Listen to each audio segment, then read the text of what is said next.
চারিদিকে ঝমঝম করে বৃষ্টি পড়ছে। চারপাশটা একদম শীতল হয়ে এসেছে। গোপাল ঘরের বারান্দায় আরাম করে বসে বৃষ্টি উপভোগ করছিল। আহা, এই বৃষ্টির দিনে এইভাবে ঘরের বারান্দায় বসে চারপাশে ঠান্ডা পরিবেশটা যা লাগছে না, একদম পরানটা জুড়িয়ে গেল। গিন্নি, আরে ও গিন্নি, কোথায় গেলি? একটু এদিকে আয়, তোর মুখখানা দেখি। কি হয়েছে? আরে বউ, তোর না একটা বড় মোরগ হাঁস ছিল, হাঁসটা রাঁধবি বললি, তার কি হলো শুনি? কি আর হবে, হাঁস রান্নার জন্য তো নারকেল লাগে, তা কোথায় সেই নারকেল শুনি? কেন, ওই যে উঠোনের ওপর নারকেল গাছটায় কত নারকেল রয়েছে, ওই নারকেলে রান্না করলেই তো হয়। তা যাও, বাইরে বৃষ্টিতেই ভিজে পেড়ে আনো গিয়ে, আমি রান্না করে দিচ্ছি। আমাকে কি মেরে ফেলার মতলব করছিস নাকি তুই? আমি তো ওই নারকেল গাছের মাথায় উঠলেই আমার মাথা ঘোরায়, আর তুই কিনা বলছিস আমাকে ওই উঁচুতে উঠে নারকেল পাড়তে। তাহলে আর কি, আলু ভাতে বসে আলু ভাতে দিয়েই খেয়ে না। আরে না রে বউ, আমার আজ এই বৃষ্টির দিনে হাঁসের মাংস খেতে ইচ্ছে করছে, অন্য কিছু আজ আর মুখে রুচবে না। আরে আমি তো বললাম নারকেল পেড়ে দাও, আমি রান্না করে দিচ্ছি তোমার হাঁসের মাংস। আচ্ছা বউ, তুই হাঁসটা কাট, আমি কানুকে ডেকে নিয়ে এসে নারকেল পাড়ছি।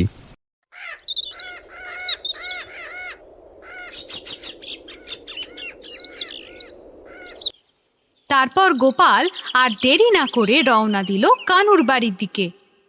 কানুকে দিয়ে নারকেল পাড়িয়ে বাজার থেকে একটা বড় দেখে এক ভাঁড় দই কিনে নিয়ে যেতে হবে। নারকেল দিয়ে হাঁসের মাংস রান্না, আর তার সাথে দোকানের টাটকা দই, আহা, ভাবতে একবারে জিভে জল চলে আসে। এই কানু, কানু, এই বাড়িতে আছিস? না, এই ব্যাটা মনে হয় এই বৃষ্টির দিনেও পড়ে পড়ে ঘুম হচ্ছে। যাই দরজায় টোকা দিয়ে দেখি। এ কানু, কানু, আরে বেরিয়ে আয়, কোথায় গেলি রে তুই?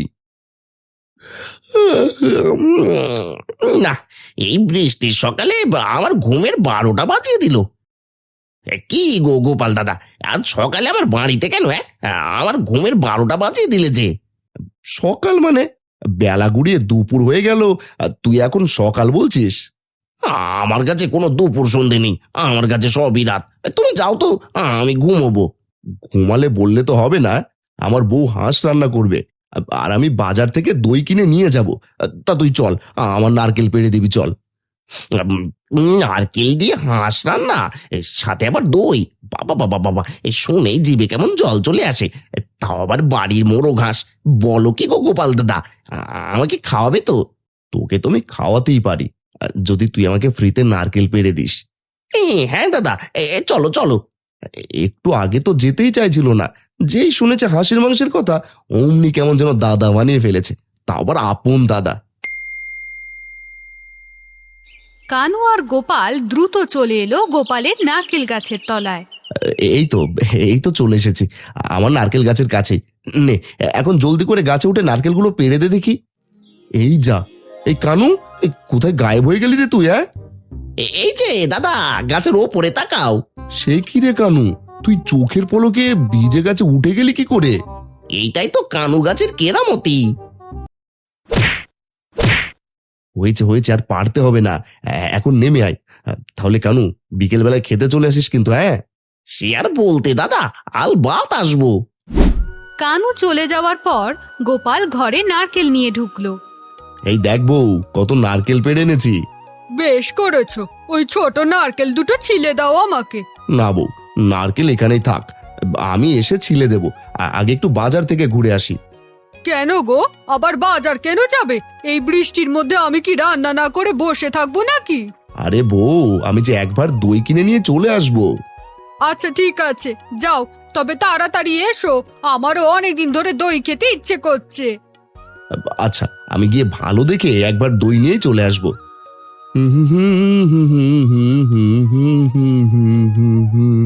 আহা কি আনন্দ আকাশে বাতাসে।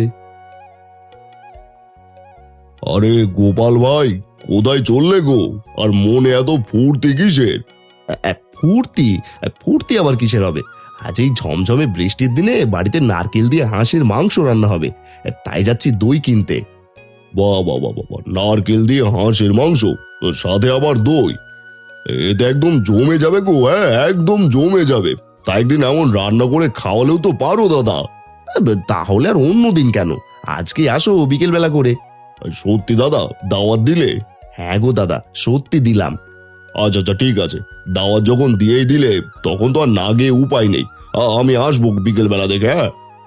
ফটিককে দাওয়াত দিয়ে গোপাল সোজা গিয়ে হাজির হলো গ্রামের মোড়ে রবি ময়রার দোকানে। আরে ও রবি দাদা, তা কি মনে করে? আজকে আমার দোকানে কি মনে করে এলে? আমাকে বড় দেখে একবার দই দাও দেখি। এত বড় দইয়ের ভার দিয়ে কি করবে গো? শ্বশুর বাড়িতে যাবে নাকি গো দাদা? আরে না না, হাজি বৃষ্টির দিনে বাড়িতে বউ নারকেল দিয়ে হাঁসের মাংস রেঁধেছে গো দাদা, তাই ভাবলাম একটু দই নিয়ে যাই। হাঁসের মাংসের সাথে দই একদম জমে যাবে। আবার কয়েকটা লোককে দাওয়াতও করেছি। কে গো দাদা, সবাইকে দাওয়াত করলে আমাকে দাওয়াত করবে না তুমি? আরে দাদা, তোমাকে আবার কেন দাওয়াত করতে যাব? তুমি তো নিজের লোক, এমনি চলে যাবে। তুমি এখন দই দাও দেখি, এই নাও দইয়ের টাকা। আরে দাদা, দাওয়াত যখন খেতে যাব তখন আর তোমাকে দই নিতে হবে না।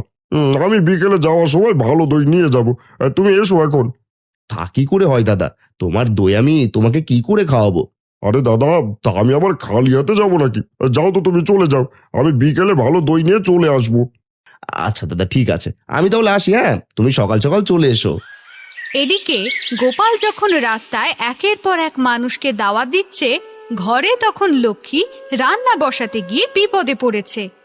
এখন কি যে করি, কিছুই যে আমার মাথায় ঢুকছে না।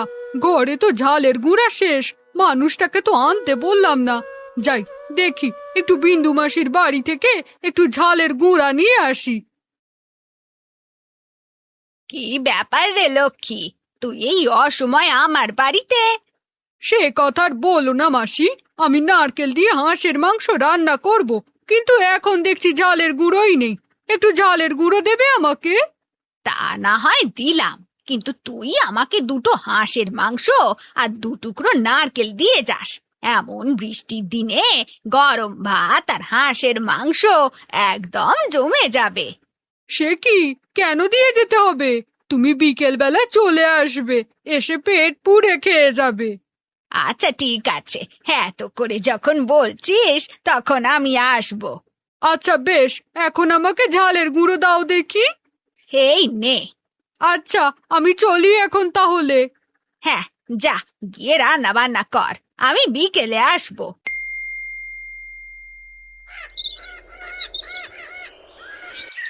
দেখতে দেখতে বিকেল গড়িয়ে এলো, বৃষ্টিটাও ধীর গতিতে নেমে এলো।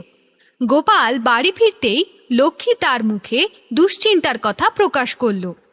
আরে বউ, একটা মাত্র হাঁস রেঁধেছিস? এদিকে তো অনেক মানুষ আসবে, কি করি বলতো?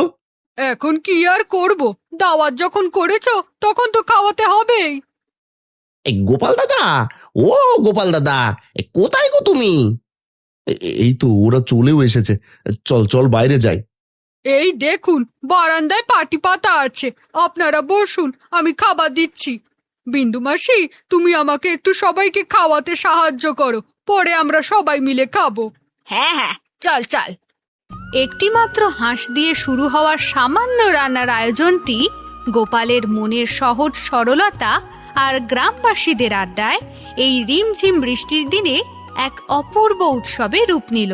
ভিডিওটি ভালো লাগলে প্লিজ একটা লাইক করে চ্যানেলটিকে সাবস্ক্রাইব করে দেবেন, আর চ্যানেলটিকে সাবস্ক্রাইব করে পাশের বেল আইকনটা অবশ্যই অন করে দেবেন, এবং কার্টুনটি কেমন লেগেছে দেখতে সেটা কমেন্টে লিখে দেবেন।